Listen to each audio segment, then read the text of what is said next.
हामीलाई के का लागि यहाँ पठाएका छन् भन्ने बारेमा बुँदागत रूपमा जनताका मागहरू वाचन गरेर सुनाउन चाहन्छु। तर त्योभन्दा पहिला चाहिँ हामीले पक्कै पनि यो देश बनाउनका लागि, देश परिवर्तन गर्नका लागि भनेर आएका छौँ। सबैभन्दा पहिला आफूले आफैलाई परिवर्तन गर्नुपर्छ भन्छु म। अघिल्लो शपथ ग्रहणको दिन पनि हामी 12 मिनेट 46 सेकेन्ड ढिलो थियौँ भने आज 16 मिनेट 55 सेकेन्ड हामी ढिलो भएका छौँ।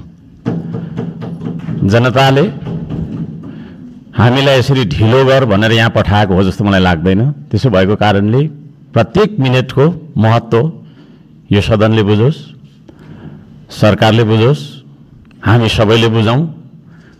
नेपाली हो, नेपाली समय हो, 2 बजेको बैठक 3 बजी जाँदा पनि हुन्छ, 4 बजी जाँदा पनि हुन्छ, जे गर्दा पनि नेपाल हो, नेपाली हो भन्ने खालको जुन भाष्य हामीले मनमा लिएर बसेका छौँ, यही सबैभन्दा मुख्य कारण हो हामीले उन्नति गर्न नसक्नुको। त्यसो भएको कारणले गर्दाखेरि सभामुख महोदय मार्फत म सम्पूर्ण सदन, सरकार सबैलाई ध्यान आकर्षण गराउन चाहन्छु।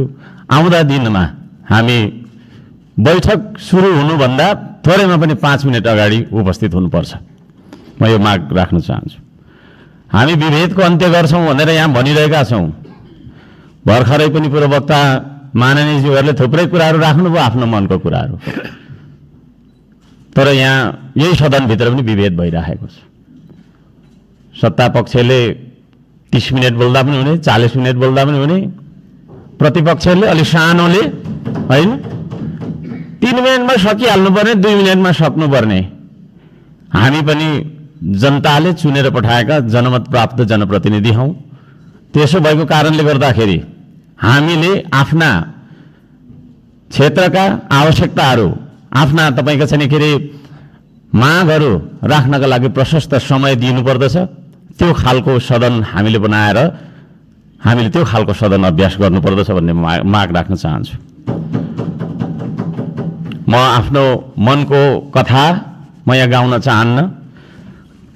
अब मेरो आफ्नो मन्तव्य राख्नुभन्दा पनि सरकारले कसो गर्नुपर्ने हो त? हिजो इतिहासमा हामीले के गर्यौँ, कसले के गर्यो, कुन नेताले के गर्यो, कतिको तपाईँको हामीले सङ्घर्ष गर्यौँ, के गर्यौँ भनेर नआवश्यक छ जस्तो मलाई लाग्दैन। हामी के गरिरहेका छौँ आज र भोलि के गर्ने हो भन्नेतर्फ सरकारले आफ्नो नीति तथा कार्यक्रम बनाउँदाखेरि यस्ता कुराहरूलाई पनि समावेश गरोस् भनेर चाहिँ म यहाँ जनताको मागहरू, राष्ट्रिय स्वाधीनताको, हाम्रो सम्प्रभुताको, जनताले चाहेका कुराहरू के कस्ता छन् त भन्ने कुरा म बुँदागत रूपमा वाचन गर्न चाहन्छु। पृथ्वी रहन्जेलसम्म यो देश रहिरहनुपर्छ, हाम्रो देशको चन्द्र सूर्य अङ्कित झन्डा रहिरहनुपर्छ। त्यो मान्यता हामी राख्दछौँ, श्रम संस्कृति पार्टीले त्यो मान्यता राख्दछ। त्यसो भएको कारणले गर्दाखेरि देशको स्वाधीनता, भू राजनैतिक सन्तुलन र असंलग्न परराष्ट्र नीतिलाई बचाइराख्न सैन्य रणनीति उद्देश्यका साथ सुरु गरिएको असमान राष्ट्रघाती व्यापारिक सन्धि सम्झौता एमसीसीलाई खारेज गर्नुपर्दछ भनेर म माग गर्न चाहन्छु।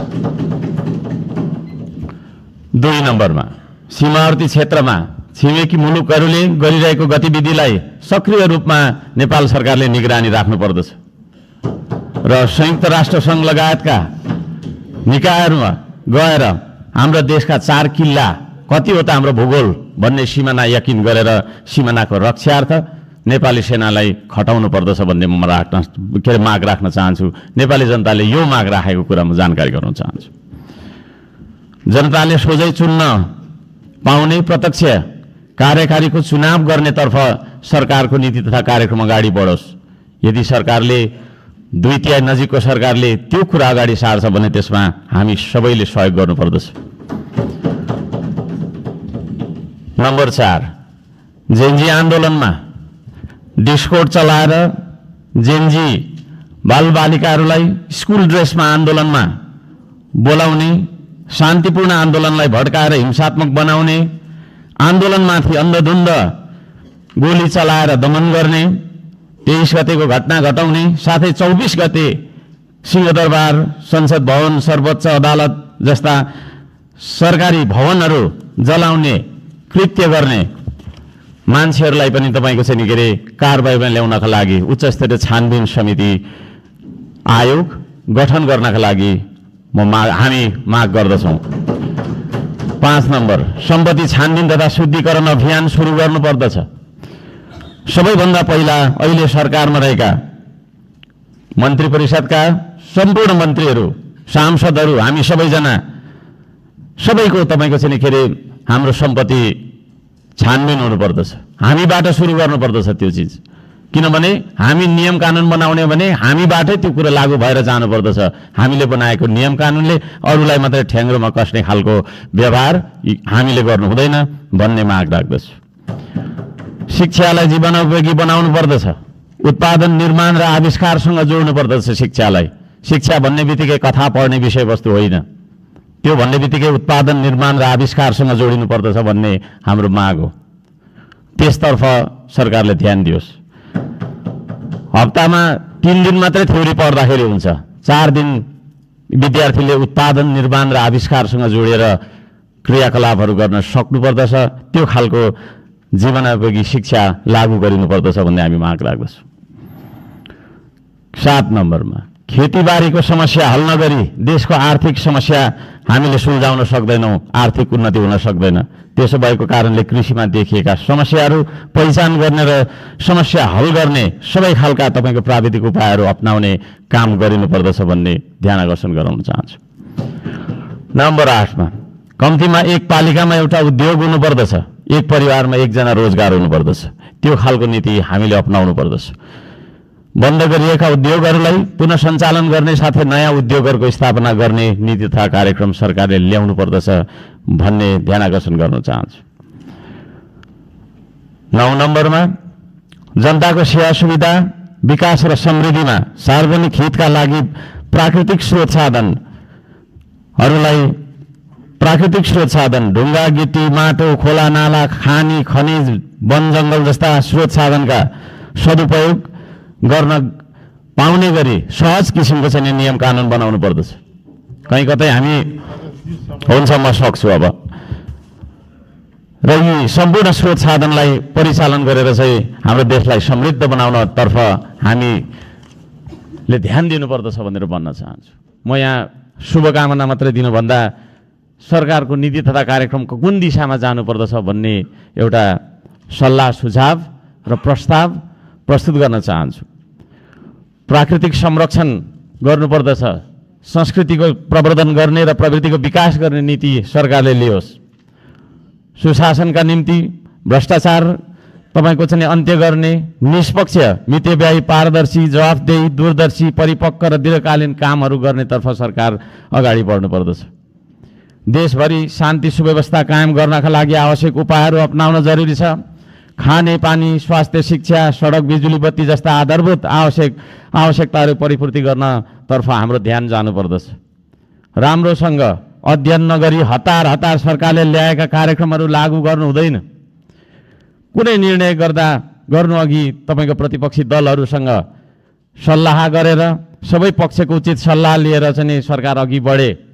निर्णय गर्दै पछि हट्नुपर्ने नियतिबाट होइन, सरकार बच्न सक्दछ। अहिले भर्खरै वृद्ध भत्ता, विद्यार्थी सङ्गठन, ब्रिज कोर्स जस्ता सम्बन्धमा निर्णयहरू जुन गरिएको छ यसलाई पुनर्विचार गरियोस् भन्न म चाहन्छु। वृद्ध भत्ताको समयको मापदण्डलाई जुन फेरबदल गर्ने भन्ने कुराहरू आएको छ कार्यसूचीमा, त्यस्ता कुराहरूमा सरकारले ध्यान दिएर मात्रै अगाडि बढ्दाखेरि राम्रो हुन्छ भन्ने माग राख्दछु। सुकुम्बासी भन्दै नागरिकको बासको अधिकारलाई खोज्दै डोजर चलाउने, राज्य आतङ्क फैलाउने चलनको अन्त्य गरियोस्। म त्यो भन्न चाहन्छु। जनताको घर टहरा भत्काउनु हुँदैन, विस्थापन होइन व्यवस्थापनको नीति सरकारले लागू गरेर अगाडि बढ्दाखेरि सबैले राम्रो हुनेछ। दशकौँदेखि बस्दै आएका भूमिहीन सुकुम्बासीहरूको स्वामित्व दिने गरी लाल पूर्जाको व्यवस्था गरोस् भनेर पनि म भन्न चाहन्छु। किसान मजदुर सुकुम्बासीका समस्या पहिचान गरी समाधानको पहल गर्ने, धनीको मात्रै होइन गरिबको पनि हो यो देश भन्ने खालको आभास हामीलाई हुनुपर्दछ र जनतालाई पनि त्यो आभास भएको हुनुपर्दछ। त्यसतर्फ सरकारले काम गरोस् भन्ने म अनुरोध गर्न चाहन्छु। उपत्यका बाहिर पनि नेपाल छ भन्ने कुरा हामीले व्यवहारबाट जनाउनुपर्छ। यो काठमाडौँ उपत्यका मात्रै नेपाल हो भन्ने किसिमले सबै विकास चाहिँ यहाँभित्र मात्रै थोपार्ने किसिमको चाहिँ विकास हुनु हुँदैन भनेर म ध्यानकर्षण गर्न चाहन्छु। सबै खाले विभेदको अन्त्य गरिनुपर्दछ। भूपू गोर्खा सैनिकहरूको समान पेन्सनका लागि नेपाल सरकारले आवश्यक सबै खालका पहलहरू गरोस्। नेपाल सरकारले गरेको सन्धि मार्फत चाहिँ नि गएका भूपू गोर्खाहरूलाई नागरिकता कायम राखेर चाहिँ नि उहाँहरूलाई एउटा नागरिकको दर्जामा राख्ने नियम त्यो खालको चाहिँ नीति हामीले अवलम्बन गर्नुपर्दछ भनेर ध्यान आकर्षण गराउन चाहन्छु। समयको पाबन्दीले गर्दाखेरि मैले यी कुराहरू सबै कुरा वाचन गर्न चाहिनँ। माननीय सभामुख महोदयले 2-3 चोटि भनिसक्नु भएको छ र यो म पत्र सम्माननीय सभामुख महोदय मार्फत टेबल गर्न चाहन्छु र यस सल्लाह सुझाव अन्तर्गत सरकारले आफ्ना विचारहरू आफ्ना नीति तथा योजनाहरू अगाडि बढाओस् भन्ने म माग राख्न चाहन्छु। धन्यवाद।